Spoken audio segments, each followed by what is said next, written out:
The silence in the house was a heavy blanket, broken only by the faint sounds from Jungkook's study. Wai-in sat on the sofa, a history textbook open on her lap, but her eyes were glued to the closed door.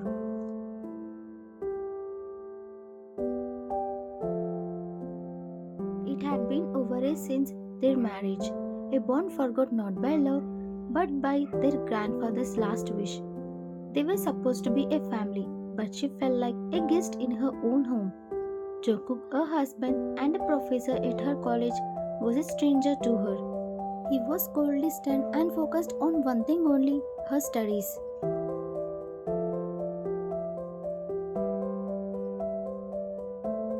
She had woken up early to make him a special breakfast, something she knew he loved, pancakes with fresh strawberries and a drizzle of honey. It was a small, desperate attempt to reach him, to show him she wasn't just a student he was responsible for. Maybe, just maybe, this little act of kindness could break through his icy exterior.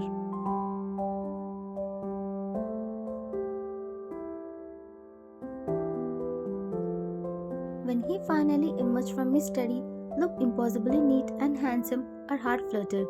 But he didn't even spare her a glance. He walked past her, a faint scent of sandalwood and old books trailing behind him. He went straight to the kitchen.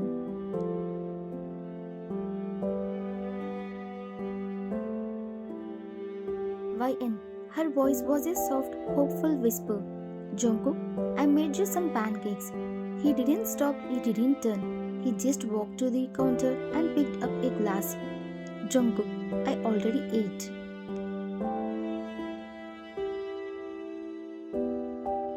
Why in?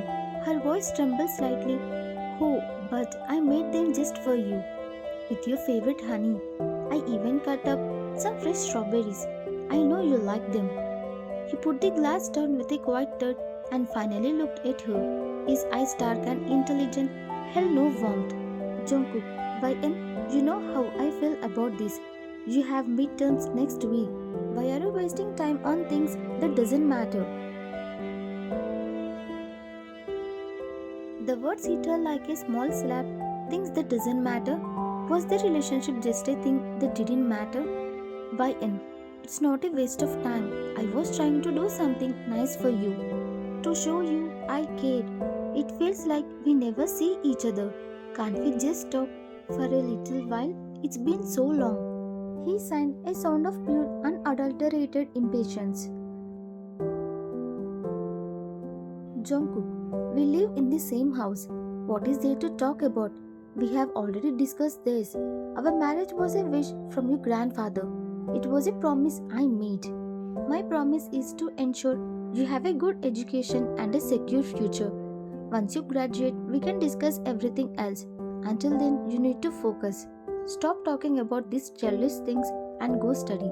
I expect a perfect score on this exam, nothing less.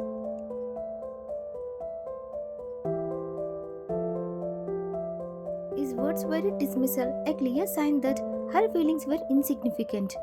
The hope that had bloomed in her chest just a moment ago withered and died. She felt tears prick her eyes, but she quickly blinked them back. Crying would only make him see her as more childish. Why in? Her voice was barely a whisper. I understand.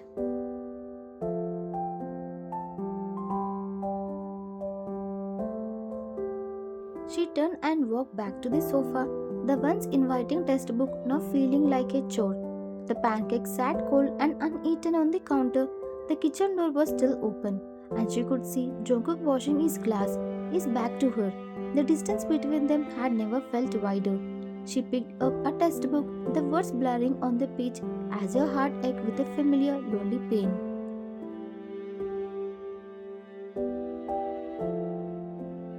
The college campus was a whirlwind of students, a place filled with chatter and laughter.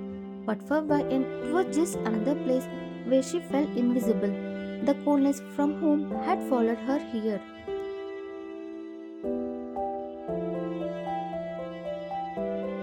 She tried to focus on her morning class, but the ache in her heart was a constant distraction. Jungkook's words from the morning kept playing in her mind. Stop talking about these childish things. Were her feelings really so meaningless to him?